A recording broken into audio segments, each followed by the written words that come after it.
Sean Kidney, last session of a 5-day conference. This is tough. The conversation has been rich.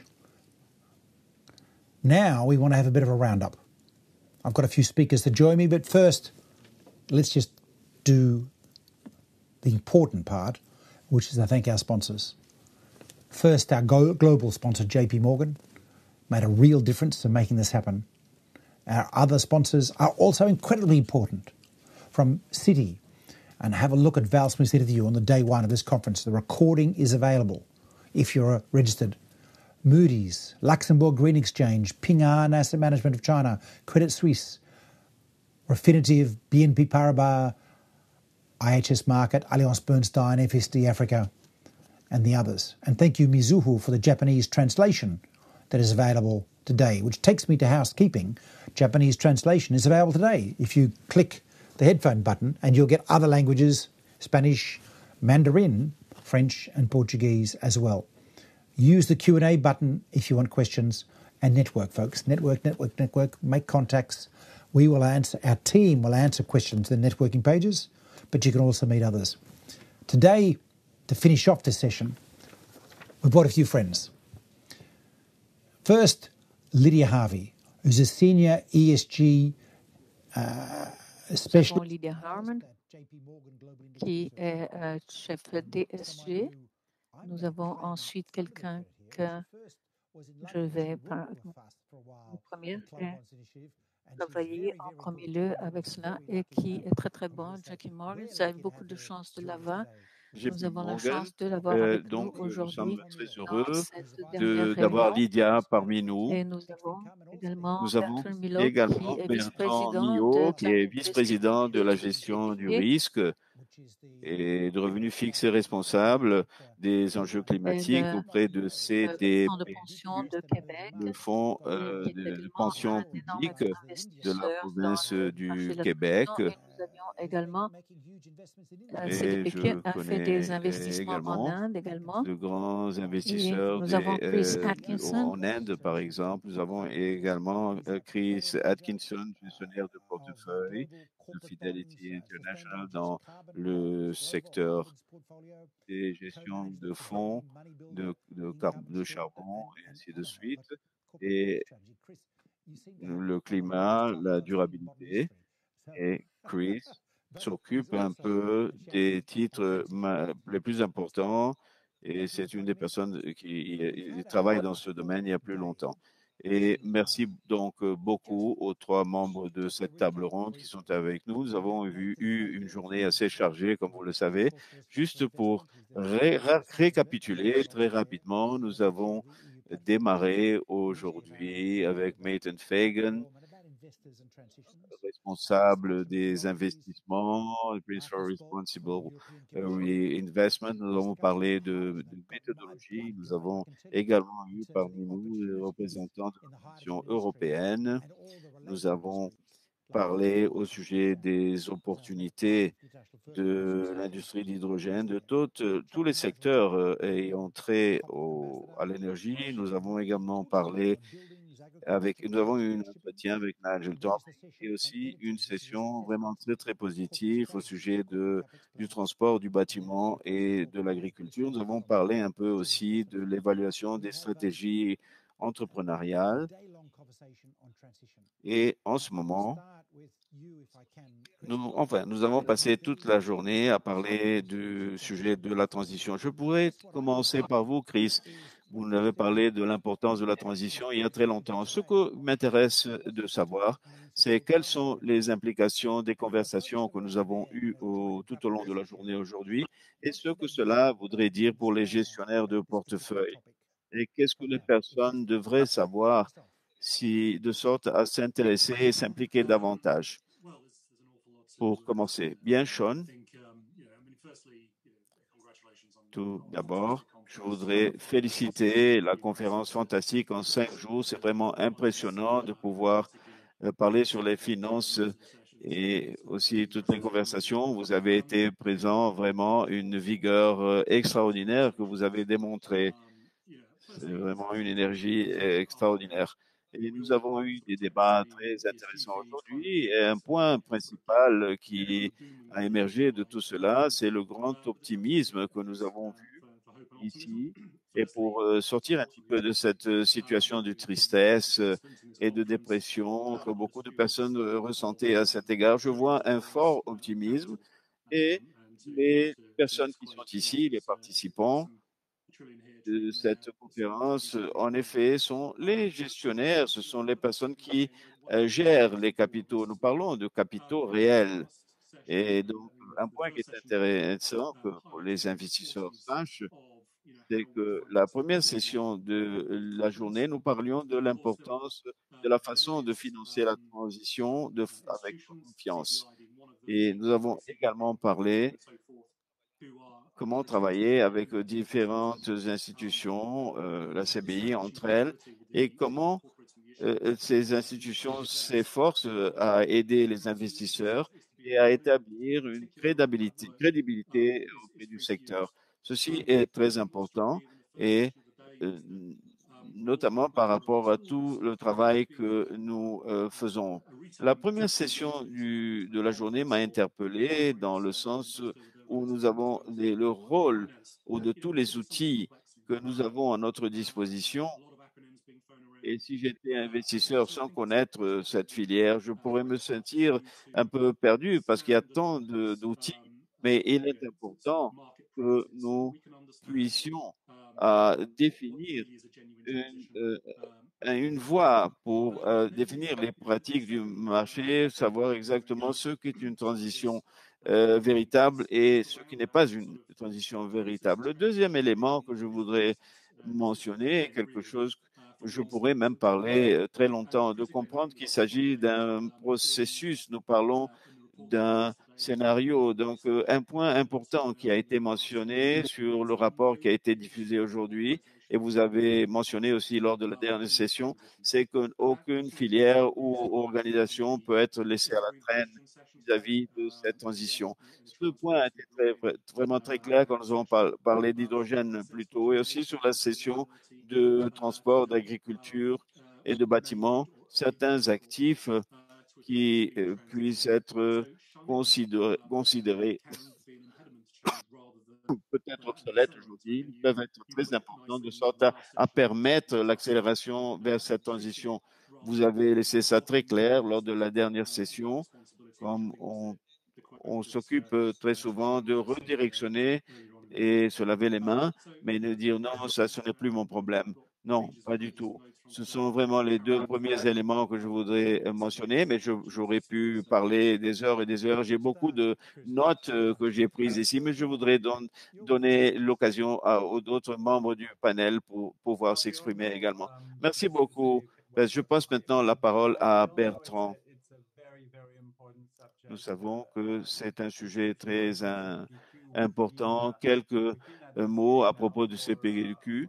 Nous sommes là il y a quelques années. La caisse de dépôt est augmentée de façon significative. Les investissements verts, 100% d'augmentation en 3 ans. Nous avons également voulu décroître le portefeuille 25%.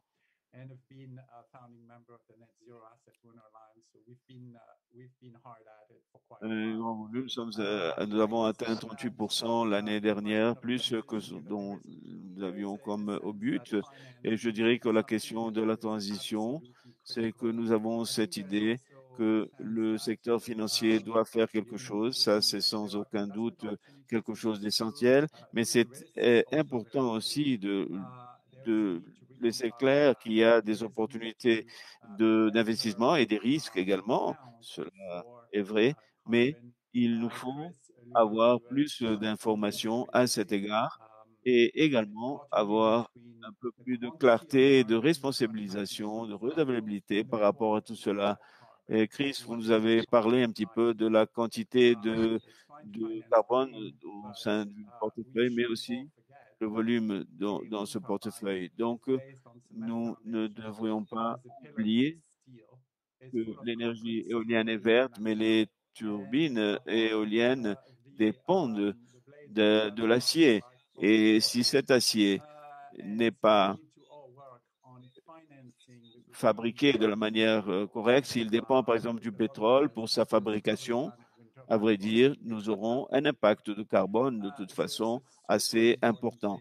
Donc, il nous faut rendre ces actifs et ces terrains plus propres. C'est un point important. Il a été mentionné auparavant aussi le besoin d'améliorer les outils que nous avons à notre disposition pour quantifier et évaluer ceux qui font les choses correctes et ceux qui racontent les choses de façon correcte. Il y a un autre aspect également important, et là, c'est le besoin de financer cette transition pour réduire les émissions qui ne sont pas évitables. Et nous sommes même un peu en retard en tant qu'humanité sur cette voie. Nous devons donc décider de quelle façon nous devons financer ces émissions avec la réduction de ces émissions. Oui, vous avez raison. Je pense que vous avez résumé très bien tout le potentiel qui existe au sein de cette filière. Je suis tout à fait sûr que lors de la conférence de l'année dernière, de l'année prochaine, nous avons parlé un peu à cet égard cette année, donc, sur des questions de capitaux, comment financer ces activités. Cependant, nous devons tenir compte également, comme vous l'avez très bien dit, la question du capital naturel et aussi l'avantage et la valeur de ces capitaux naturels. Nous devons parler davantage au sujet d'une séquestration de carbone. Lydia, à votre avis, je voudrais savoir de quelle façon cela touche le travail que vous menez dans différents secteurs. Sean, c'est un grand plaisir d'être ici avec vous. J'ai le plaisir de représenter JP Morgan. J'ai suivi tous les débats de la journée et aussi il y a des débats par rapport à comment nous allons appliquer cet indice de ESG au sein de JP Morgan, comment cela touche tous les secteurs, l'hydrogène et les autres secteurs de décarbonisation plus rapide.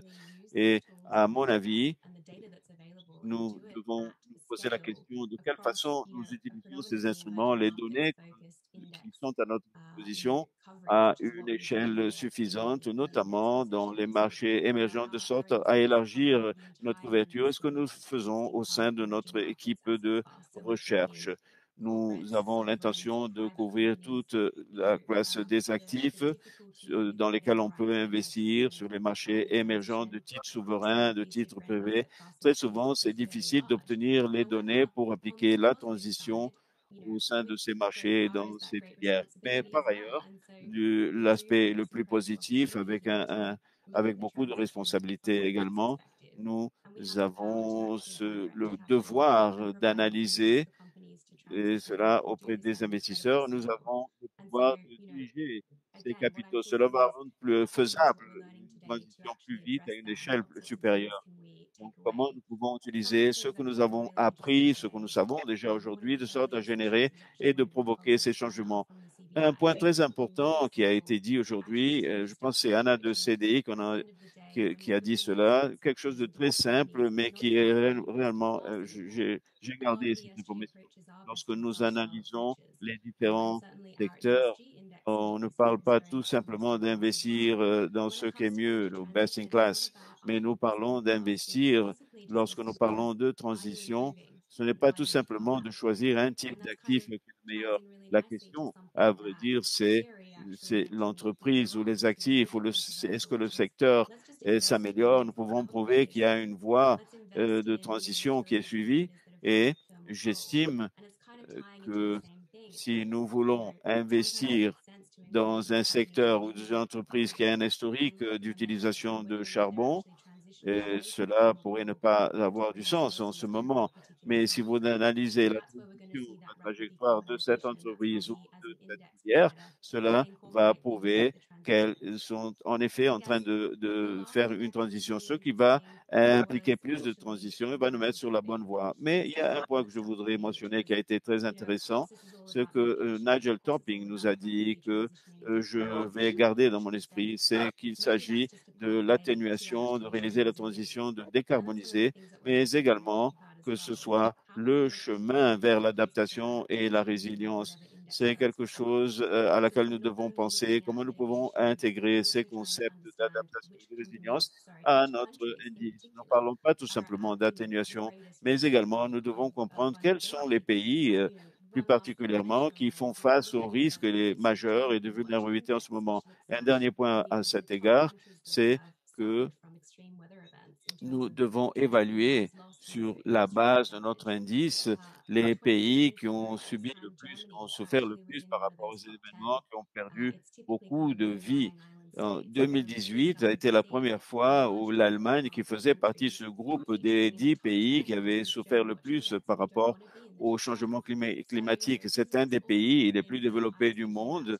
C'est un des pays qui souffre le plus par rapport au changement climatique. Cela, je pensais à cela quand je voyais visionner ces sessions. C'est une bonne façon donc de terminer mon intervention. Sans aucun doute, nous avons beaucoup à débattre et beaucoup à explorer. Mais en effet, tout au long des 30 dernières années, il me semble que ce que les scientifiques disaient, nous devons faire quelque chose. Et là, les personnes se disaient, non, que dois-je faire? Mais tout est si difficile que ça. Est-ce que nous pouvons ajourner un petit peu ce genre de choses? Et maintenant, nous nous trouvons dans une situation où nous ne pouvons plus ajourner cela. On ne peut plus reporter cela. C'est pour cela que nous nous trouvons dans cette situation, parce que nous n'avons pas agi au moment où on aurait pu le faire.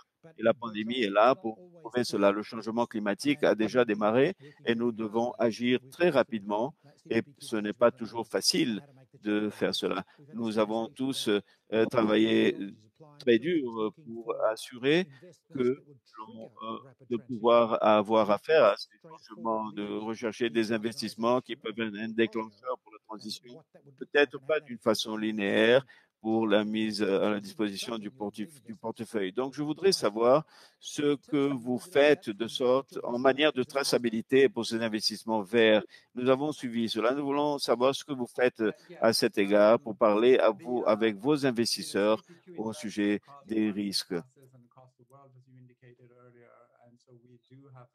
Là, c'est des PQ, comme je vous l'ai dit, nous travaillons, nous avons l'avantage d'avoir des équipes dédiées spécialement à l'infrastructure et nous investissons dans un éventail assez ample de différentes activités.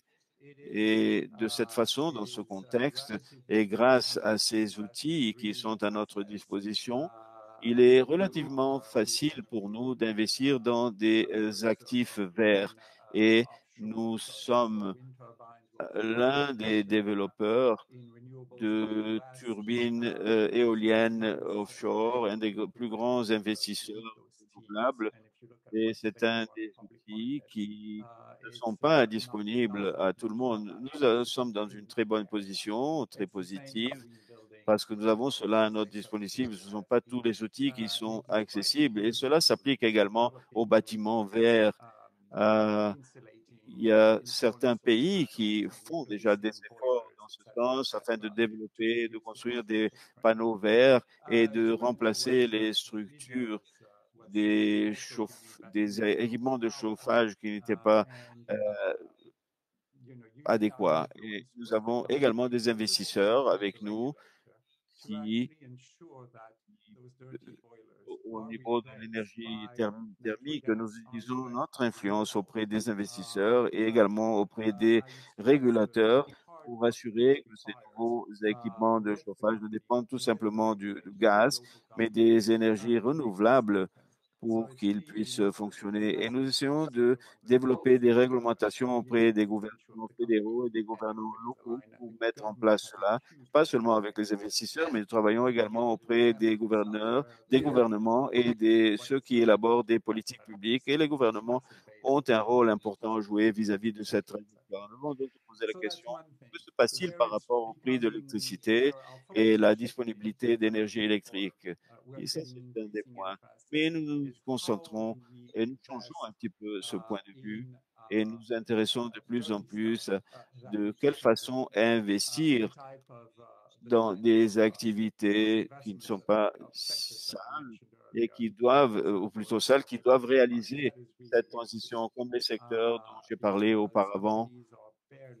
Et il s'agit d'un point très difficile, car les entreprises se transforment très lentement et la diffusion et la transparence n'est pas encore suffisante. Et je sais que le CBI essaye de normatiser et mettre des avis au sujet de la qualité des efforts des entreprises. Cependant, nous avons encore beaucoup à faire dans ce sens. Et lorsque les investisseurs investissent dans quelque chose qu'ils savent que peut ne pas être si vert, il est important qu'ils sachent ce que les entreprises font afin de parvenir à une situation de réduction d'émissions et si elles sont sur la bonne voie de transition. Oui, je pense que c'est un programme assez ample. Chris, je voudrais reprendre ce que nous a dit Lydia au sujet de la décarbonisation et des rapports de plusieurs parties du monde et des sociétés qui font une utilisation plus intensive des émissions les plus intensives de carbone. Il n'y a rien de plus sale que le charbon, n'est-ce pas? Ici, nous savons qu'à vrai dire, les PDG de ces sociétés lancent cela pour lancer des initiatives importantes dans ce sens. Et je voudrais savoir quels sont les impacts vis-à-vis de votre portefeuille et comment vous évalueriez cela, la qualité de ces grandes sociétés. Peut-être qu'elles réalisent un changement rapide, mais on ne verra pas encore les résultats pour un certain temps. Comment voyez-vous cela? Oui, c'est une question vraiment très, très intéressante, celle que vous me posez. Et je pense que tout d'abord, quand nous pensons aux investisseurs de revenus fixes et notamment ils recherchent des entreprises ou des pays qui ont un grade d'investissement. Nous ne parlons pas d'investissement de titres ou dans des titres, mais nous sommes là pour financer les entreprises de capitaux dans ce milieu de retour de rendement faible et avec un coupon de plus en plus faible. Le financement de nouvelles technologies est très risqué. Et par ailleurs, j'ai des contacts avec des personnes qui ont fait cela par le passé et ce n'est pas toujours qu'ils ont eu du succès. C'est peut-être la situation est peut-être un peu plus difficile. Et notre approche comme vous avez d'une certaine façon insinué, c'est de vérifier ce que ces grandes entreprises font, si elles ont déjà un plan de transition, un plan de décarbonisation en cours. Et là, je parle de filières comme la sidérurgie, l'acier, enfin. Et si ces entreprises ont vraiment un plan de sorte à réduire leurs émissions dans l'avenir, parce que ces entreprises et elles sont dans un secteur qui vont laisser un leg d'émissions assez élevé et nous parlons du besoin de grands investissements de sorte à réaliser cette transition. Si j'ai ces capitaux à ma disposition, probablement je pourrais investir dans des titres de sociétés, d'entreprises qui vont m'assurer un rendement plus garanti. Et la probabilité que ces grandes organisations qui ont une équipe plus importante d'ingénierie, d'innovation, et nous devons également penser aux autres problèmes qui ont été mentionnés auparavant. C'est la question du portefeuille de décarbonisation s'il ne reflète pas la vie réelle en une décarbonisation réelle. Il s'agit d'un challenge pour les investisseurs. Cela dépend de plusieurs éléments, de plusieurs facteurs. Et parfois, il y a besoin de montrer qu'on fait quelque chose pour décarboniser.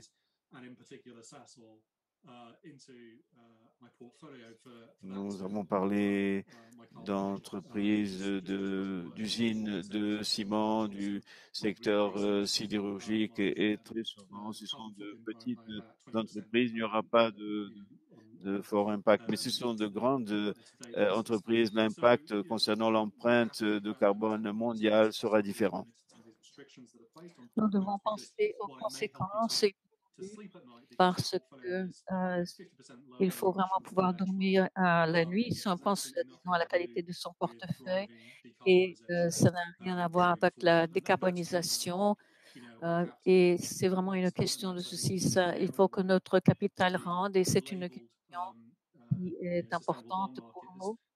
Et il faut vraiment que ce soit basé sur un marché ce soit bien labellisé dans un marché d'obligations durables. Et c'est bon de savoir que ces obligations ont été financées. Il faut voir comment ces obligations peuvent financer les entreprises d'un secteur qui est plus sale. Je ne sais pas si j'ai bien répondu à la question, si j'ai augmenté mes doutes.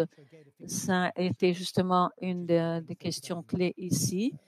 Et il nous faut donc parler de cela avec les investisseurs. Nous étions en train de parler justement de comment avoir ces outils. Je dirais que cette question de changer les choses, de faire bouger, nous en avons beaucoup parlé de ces stratégies de décarbonisation. Et alors, c'est peut-être pas dans votre portefeuille. On parlait beaucoup de revenus fixes également. Alors, il faut travailler avec cette perte qui peut être très... et on peut avoir des pertes hautes en carbone. Et si on met cela dans le portefeuille, il faut avoir une stratégie où il faut appuyer l'investisseur. Vous, est-ce que, disons, si l'entreprise est sale, est-ce que vous investiriez dans leur revenus fixes? Enfin, ce sont des questions critiques dans cette transition financière pour les entreprises. Et pour oui, Sean, c'est vraiment une question difficile à répondre parce que, effectivement, c'est un problème dans le contexte des objectifs des portefeuilles. Une chose que nous avons fait est essayer de lier cela pour que nous puissions atteindre les objectifs. Nous essayons d'analyser à fond tous les investissements et d'avoir le contexte. Et nous sommes en train de penser justement comment faire cette combinaison. Et nous sommes en train d'analyser les façons d'essayer d'équilibrer les portefeuilles. Nous allons maintenant faire une annonce brièvement, mais de fait, c'est quelque chose que les investisseurs doivent commencer à contempler pour pouvoir décarboniser la planète. Comment nous allons donc investir dans le brun, le gris, le très sale pour que les choses deviennent plus vertes. Il nous faut penser vraiment aux obligations sérieuses pour pouvoir investir. L'idée, vous recevez des questions dans votre question. Est-ce que cette question est sur le programme ou pas, ou c'est trop abstrait? Non, non, c'est au centre de nos préoccupations de tous les côtés dans notre programme. En fait, nous avons des marchés émergents qui, justement, commencent à s'aligner avec ces critères de ESG. Nous avons une gamme de ESG. Ils doivent considérer un standard de marché pour approcher cette question. Nous avons des demandes croissantes de méthodologies décarbonisantes ou alignées avec des objectifs de température. C'est un benchmark d'entreprise lié avec une réglementation de l'Union européenne lancée récemment avec des définitions d'indices. D'abord la référence de transition et de l'autre de l'alliance avec l'accord de Paris. Et nous avons des standards techniques à suivre si nous voulons suivre ces indices. Et maintenant, c'est sur justement notre table de négociation. Nous analysons vraiment tous les actifs d'entreprise et nous allons voir les obligations souveraines parce que ça nous donne une référence également. Et ça ne s'applique les benchmarks de durabilité ne sont pas nécessairement liés avec ces dettes souveraines. Quand nous essayons de développer cette question des obligations souveraines pour pouvoir utiliser ce genre d'actifs.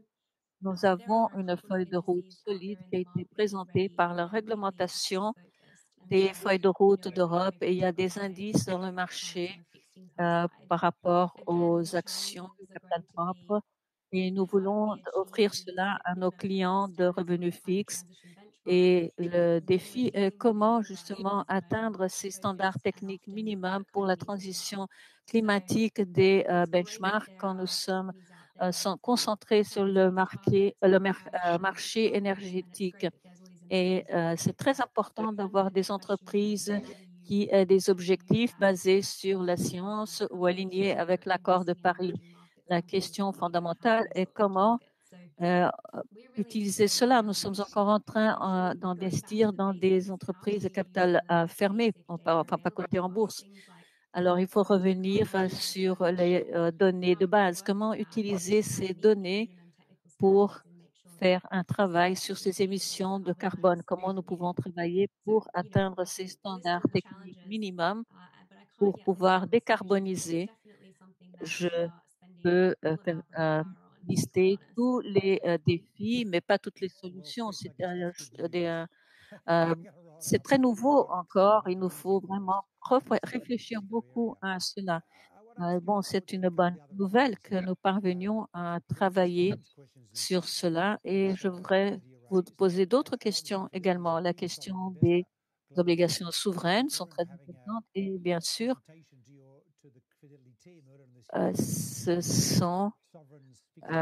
ces obligations souveraines sont bons pour les investisseurs. J'ai déjà une conversation avec vous sur cela et le gestionnaire du portefeuille d'obligations souveraines était très intéressé. Et vous avez déjà vu cela, il y a déjà des obligations vertes souveraines. Alors, quel est votre engagement par rapport à cela? Quand on a cette question de la transition, cette question des souverains n'est pas exactement mon domaine le plus connu. On a vraiment une question, c'est pas mon point de concentration le plus fort. Je vois plutôt le côté des entreprises des choses. Ceci dit, nous sommes en train d'essayer de nous engager avec des émetteurs souverains et les presque émetteurs souverains. Ce sont des marchés émergents et nous ne sommes pas limités à l'émission des obligations vertes. Nous avons des approches de classification interne, une approche d'engagement et si on veut avoir ces conversations justement détaillées avec les investisseurs et pour ce qui traite avec les concessions que nous avons, je ne peux pas vous donner trop d'informations sur cela, sur les résultats de ces conversations, mais nous sommes en train de négocier encore. Je pense que c'est au NIC est engagé. Donc, d'accord, ce n'est pas dans vos intérêts. Ce qu'on fait donc, c'est une cartographie des transitions et c'est ce que nous avons justement tous nos collègues qui sont en train de travailler et de traiter. Mais bien sûr, quand il s'agit de faire la transition vraiment. Les engagements sont très importants et je racontais tantôt l'histoire justement d'un gestionnaire de fonds qui s'était dessaisi de fonds et a dû voter dans la résolution d'Exxon et a trouvé qu'il y avait une opportunité là. Il n'était pas seulement sûr si c'était la bonne décision de se dessaisir de cela, mais cela soulève la question des engagements et comment d'utiliser cela. Et cela pourrait s'appliquer justement à ce dont nous parlions. Nous voyons beaucoup plus d'investisseurs de revenus fixes qui s'alignent sur cela. Et je pense que nous sommes en train de voir l'appétit là des investisseurs. Quelle est la perspective par rapport aux revenus fixes? Qu'est-ce que vous considérez sur ce point? Est-ce que vous pensez avoir une situation où vous verriez la trésorerie de quelques investisseurs avec un investissement secondaire? Quelle est la stratégie? Est-ce que vous pouvez nous donner quelques détails? Vous pensez que ce genre d'engagement vaut la peine et quelque chose qui est dans l'horizon? Non, non, c'est pas ici encore. C'est une question qu'on me pose souvent. On me demande si on est des investisseurs de revenus fixes. Pourquoi est-ce qu'on va aller écouter les actionnaires? Parce que nous pensons que les gens de l'entreprise s'engagent avec des investisseurs de revenus fixes et nous avons un avantage auprès de ces actionnaires. Nous sommes des fournisseurs reconnus de capital pour les grandes entreprises et les investisseurs de capital propre et qui fournissent du capital directement. Dans certains cas, pour une période de temps, enfin les grandes entreprises qui se tournent vers le marché d'obligations plusieurs fois par an. Et nous avons cette conversation toutes les fois qu'ils entrent en contact et me demandent à propos de la transition. Nous avons déjà un modèle d'engagement qui a ici Fidelity qui contemple ce genre d'actifs et nous utilisons cela avec l'équipe de capital propre et de durabilité et nous utilisons cela pour avoir des bénéfices de tous les côtés de l'équation pour pouvoir influencer la gestion. Et nous avons plusieurs exemples où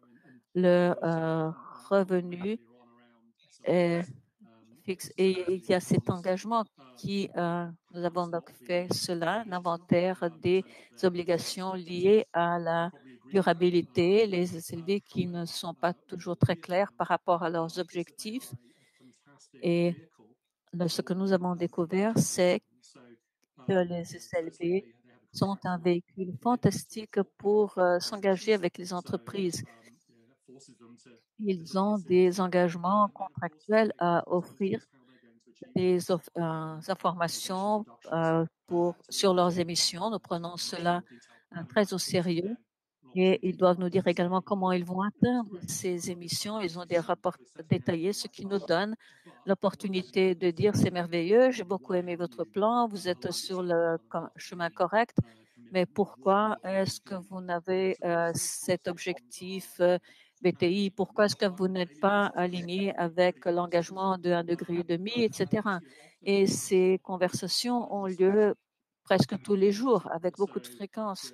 Et souvent, les propriétaires de ces titres sont les porteurs de ce capital également. Alors, ces émetteurs veulent entendre que les investisseurs de revenus fixes, voient les pratiques du marché, que ce soit des entreprises privées ou des entités listées en bourse, parce qu'ils veulent les aider à améliorer leur perception du marché par rapport aux obligations durables. Et James Carville a fait une citation qui est peut-être vraie. Ça a été fait en 92 dans la campagne de Bill Clinton. Il voulait revenir sur le marché des obligations. Tout le monde avait peur de lui. C'était justement pendant la campagne mondiale de Clinton. et on lui a demandé justement si c'était son expérience. C'est votre expérience que vous voyez avoir lieu. Et oui, nous prenons en compte tous les facteurs de ESG pour la décision des investissements. Et dans ce contexte, nous nous engageons beaucoup avec cette partie des entreprises pour qu'elles améliorent leurs pratiques par rapport aux obligations ESG. Et ce que nous voyons, c'est que les titres qui sont en bourse et avec les banques sont toujours en train de prendre en compte ces aspects de façon déjà très sérieuse. Et l'article, là, quand l'obligation elle est émise, comme investisseurs, nous investissons en cela et également dans des structures de capitaux et également dans le capital propre. Et pour revenir à la question du capital propre, de equity et le pouvoir qu'on a là, c'est très important, justement, et je ne peux qu'emphasiser cela, c'est de se rendre compte dans le marché que les investisseurs ont du pouvoir entre leurs mains et que s'il y a un engagement collectif, l'engagement collectif est un outil très fort et justement la raison du vote, par exemple, d'ExxonMobil, c'est parce que les investisseurs étaient enthousiasmés et voulaient justement, on voulait les engager. L'entreprise était intéressée. Et là, il y a eu suffisamment d'élan de part des investisseurs sur ce point. Et si nous ne faisons pas un geste, nous allons ne pas fonctionner bien. Alors, c'est très important vraiment d'être aligné avec les investisseurs et d'émettre des propositions pour les actionnaires qui soient soumises justement à la direction. Et c'est très important d'utiliser tous ces instruments et pousser les entreprises à faire ce qu'il faut, disons, d'être dans le bon chemin. Nous avons déjà vu cela et vous avez déjà vu cela. Vous allez dire non, non, non, c'est vrai. Oui, vraiment. Oui, j'ai quelques commentaires sur la question de l'engagement. Nous avons fait un sondage auprès de nos clients qui sont en train d'investir sur le marché émergent. Nous avons demandé quels étaient les défis d'investir dans ces marchés, surtout du point de vue ESG et le changement climatique. Et l'une des réponses a été que la plupart des personnes qui répondaient au sondage disaient qu'ils ne pouvaient pas, venaient pas s'engager avec des obligations souveraines et ils trouvaient que ça ne faisait aucun sens de le faire d'un point de vue individuel. C'est une action collective, en fait, qui a un impact beaucoup plus grand.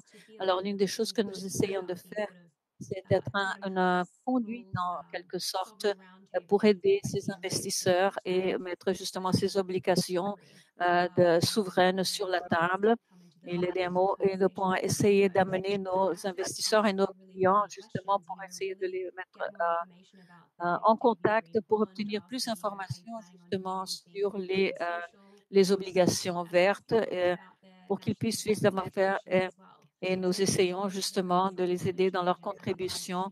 Il y avait beaucoup de focalisation sur la transition et le changement climatique parce que nous voyons là que comme le disait Chris, il y a une perception que l'engagement n'est pas nécessairement pour nous, mais qu'il faut mettre cela dans l'aspect souverain et cela va s'intensifier. Nous espérons améliorer cela également. Maintenir ce flux d'informations. Oui, c'est très intéressant. Merci beaucoup. C'était très, très bon. Et j'espère que nous aurons plus d'effets sur cela et que vous obtiendrez. C'est un signe, justement. C'est un signe important pour les gouvernements, pour les investisseurs. Et c'est vraiment le moment de livrer une transition. Un dernier aspect que je veux ajouter, toutes les institutions académiques, nous avons étudié sont en train de voir justement les attributions de ces dettes souveraines. Continuez, s'il vous plaît, d'augmenter votre couverture et d'augmenter votre puissance. Nous voulons voir vraiment des programmes qui vont voir si ces indices sont suffisants pour nous permettre de faire des accords. Et nous aimons beaucoup votre travail et nous aimons beaucoup que vous soyez en train d'intégrer cela. Alors, s'il vous plaît, continuez de travailler, c'est pousser les entreprises à faire cela, continuer de travailler et nous aimons beaucoup voir ces données. Merci.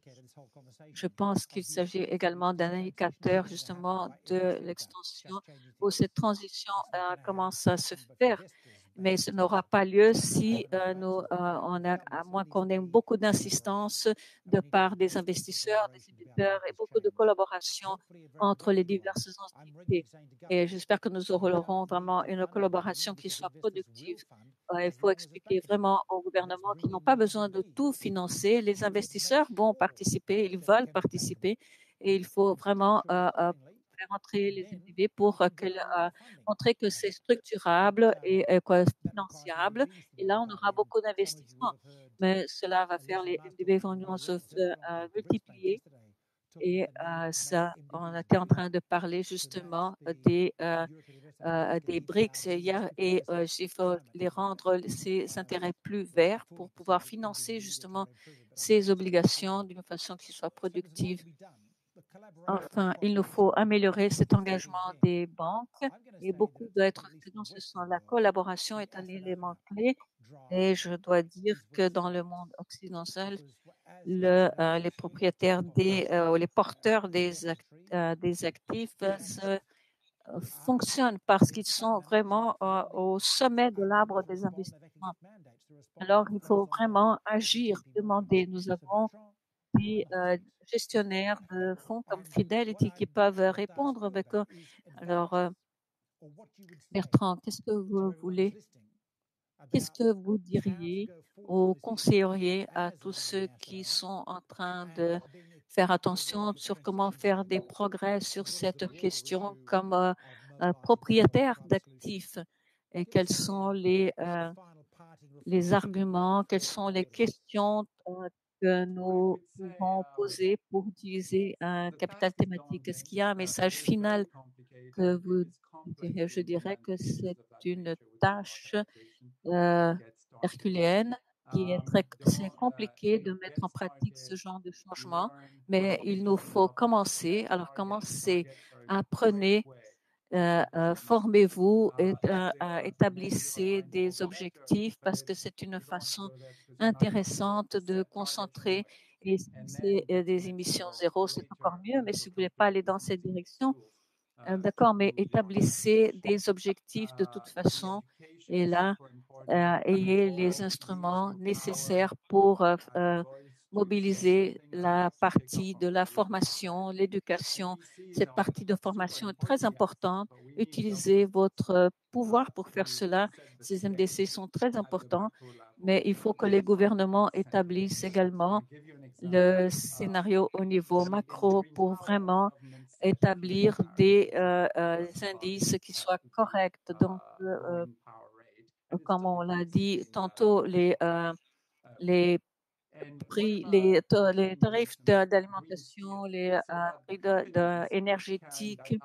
Si on va acheter du ciment vert ou de l'acier vert des entreprises qui sont en train de produire cela, il faut cela va leur donner un encouragement et elles vont devoir présenter leur rapport sur cela.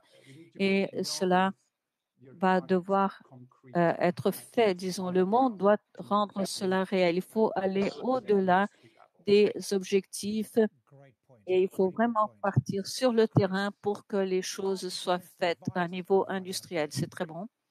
Allons-y. Les derniers commentaires, Chris, pour le conseil pour tout le monde sur ce qu'il faut faire, comment travailler sur ce challenge. C'est une bonne question. Le commentaire de Bertrand était très bon sur le niveau de complexité et je suis tout à fait d'accord. C'est important de commencer et d'entrer sur ce chemin et je veux souligner que c'est un problème complexe qui est un vrai défi. Alors, il y a des solutions que nous voyons dans le marché et je pense que ce n'aura pas un impact dans le monde réel. Il faut essayer de mettre en pratique le portefeuille tourné vers le climat et il faut parler avec le gestionnaire des actifs pour voir ce qu'il suggère et ce qui est important pour vous. Si vous avez besoin d'un portefeuille propre pour pouvoir fonctionner et vraiment faire un changement réel dans le monde, je ne peux pas donner des suggestions pour chaque investisseur parce que c'est eux qui doivent décider avec les exigences et décisions qu'il faut prendre. Ce que nous pensons, c'est que vous devez chercher, les gestionnaires d'actifs doivent donner un retour similaire à ce qu'on a avec ce qu'on a sur le marché. C'est pas parce qu'on a un intérêt environnemental qu'il faut sacrifier le retour sur les investissements. Il faut continuer d'être employé, d'avoir des revenus, n'est-ce pas? Alors, il faut vraiment faire attention à cela. Il faut qu'il y ait un retour environnemental et financier. Et ce serait un commentaire final très intéressant. La bonne nouvelle, c'est que nous voyons, il y a une prime sur les prix des obligations vertes et également pour les marchés secondaires, ce qui veut dire qu'ils sont devant d'autres obligations dans l'évaluation des investisseurs. C'est une marge modeste, mais c'est une différence que l'on peut utiliser. Donc, les choses sont en train de changer et maintenant, comme sponsor mondial pour cette conférence, je veux vous remercier. Et maintenant, allons-y. Du point de vue de quel est le conseil que vous nous donneriez pour nos publics ici, du point de vue de JP Morgan? Je pense que les autres intervenants en ont déjà parlé. J'ai le même conseil à donner. C'est moins un conseil, plutôt une demande pour ceux qui sont en train de m'écouter ici, des entreprises.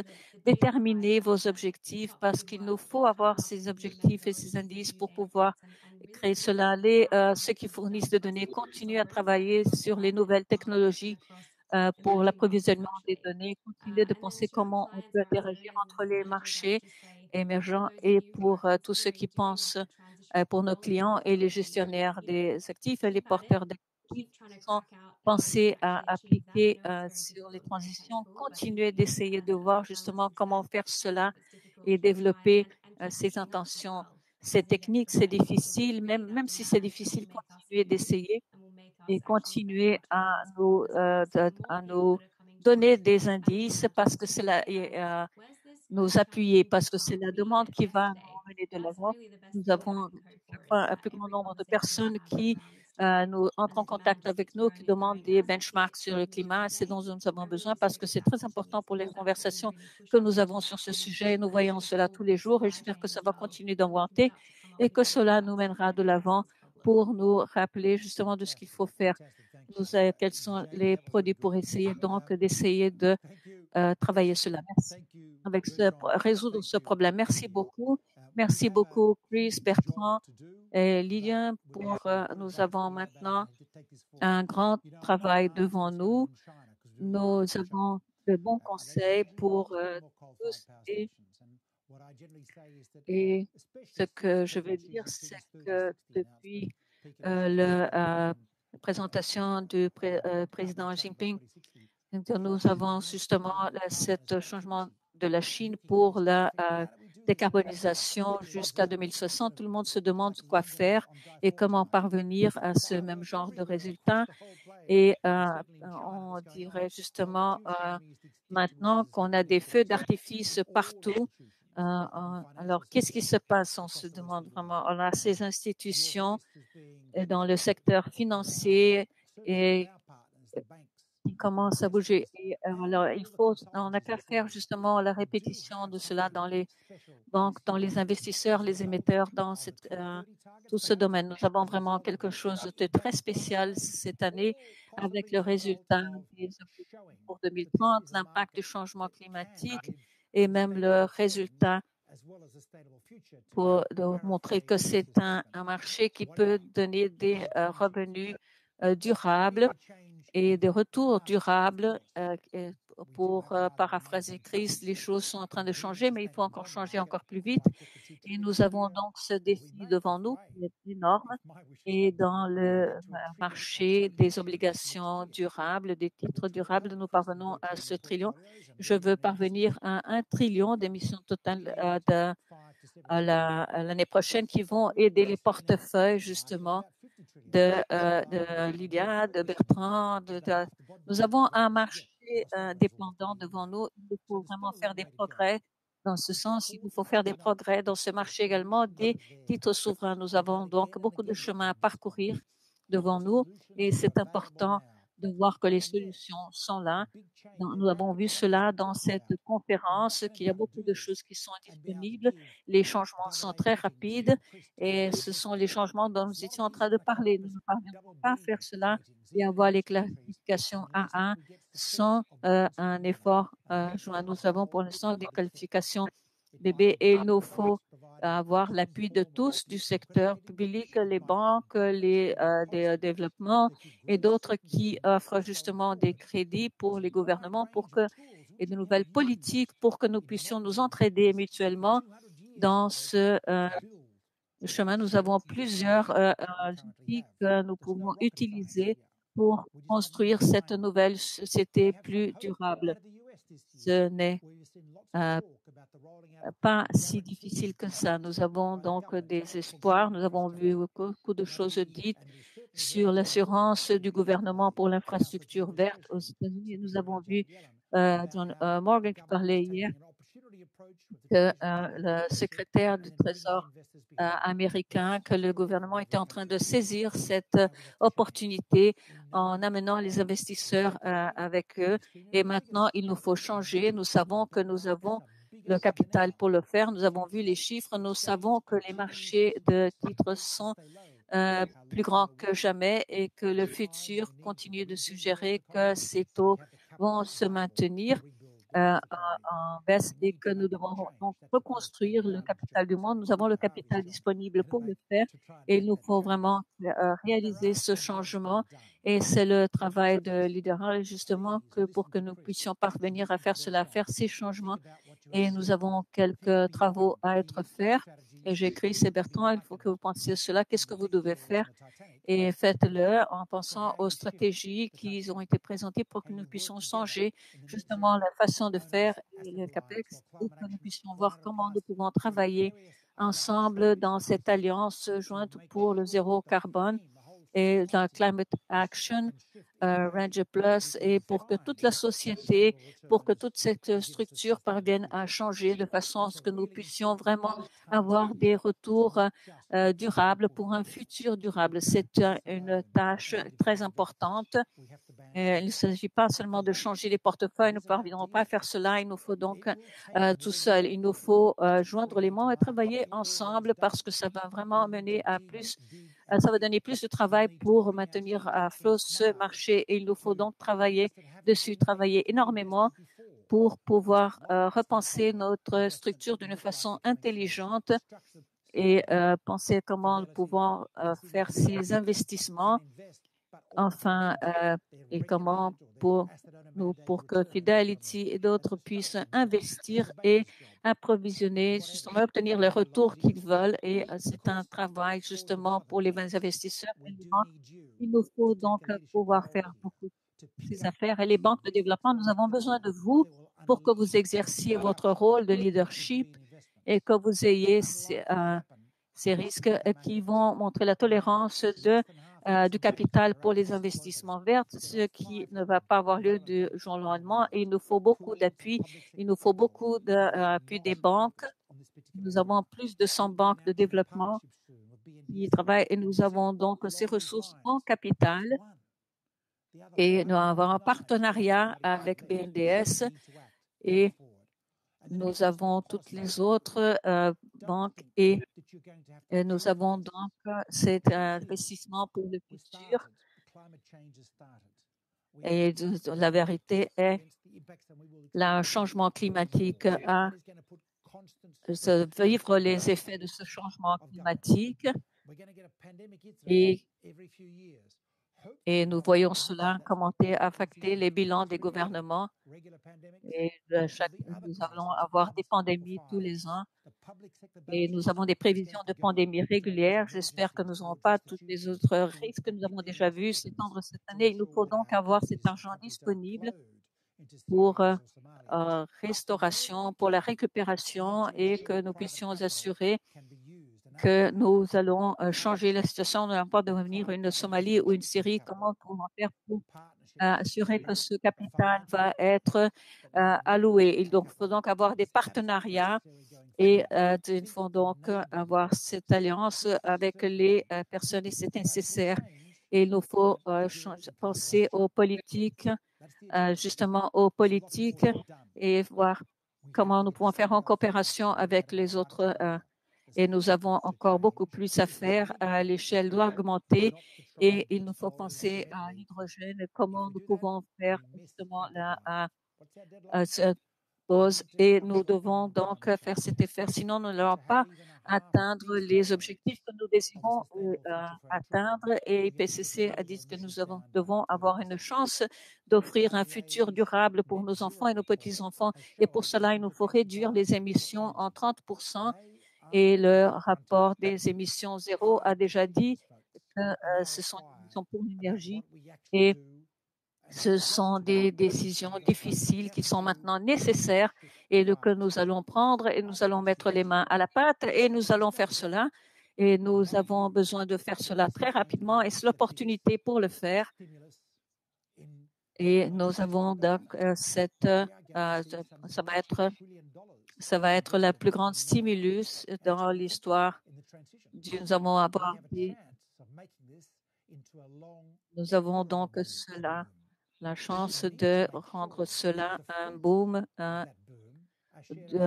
durable qui est pérenne, qui va assurer le futur de tout cela et qui permettront une nouvelle économie durable. Et tout cela dans les marchés émergents. Et nous avons une séance justement sur cette fenêtre ouverte et que le risque que nous courons de ne pas travailler sur l'inégalité également, tous ces risques que les sociétés peuvent finir par se démonter si nous ne faisons pas tout ce que nous avons promis de faire. Et nous avons donc vraiment un choc devant nous comme un tsunami pour l'inégalité. Et nous ne pouvons pas avoir une société comme cela. Autrement, nous entrerons dans les Amériques trumpistes. Autrement, nous n'allons pas survivre à ce siècle et la même trajectoire. Et il nous faut trouver des façons de distribuer les aliments dans les aliments excédents ou là où on en a besoin, les aliments là où il n'y en a pas. Et il nous faut trouver des façons de partager les bénéfices que nous avons. Il nous faut trouver des façons de partager le fruit des efforts humains pour toute l'humanité. Parce que si nous ne le faisons pas, nous allons finir par avoir une guerre et nous allons avoir une société détruite. Nous voulons voir une société verte devant nous. Et vous avez déjà entendu parler de ça, mais souvenez-vous, nous avons les preuves de ce qu'évidemment, nous avons un marché qui est durable, qui parvient à 2 trillions, ce qui n'est pas mal dans si peu d'années. Nous avons donc beaucoup d'affaires et un flux de capital pour cela. Il nous faut faire tout cela très rapidement jusqu'à 2030, ne l'oubliez pas. Alors, il faut être très rapide, ne l'oubliez pas. Encore une fois, nous espérons que nous aurons une grande augmentation de ce marché des actions et des solutions. Et nous avons eu des partenaires merveilleux dans ce sens que je veux remercier. Je veux remercier tous ces partenaires fantastiques et tous les autres intervenants que nous avons eu le privilège énorme d'entendre dans cette semaine d'idées et de solutions, de pensées, de comment nous pouvons faire des progrès. Et vous êtes ici parce que vous vous préoccupez de ça, parce que vous intéresse, parce que vous pensez que ça fait partie de notre futur. Alors, Dieu vous bénisse et nous espérons que vous aurez beaucoup de succès en créant donc un futur durable pour nous. Merci beaucoup.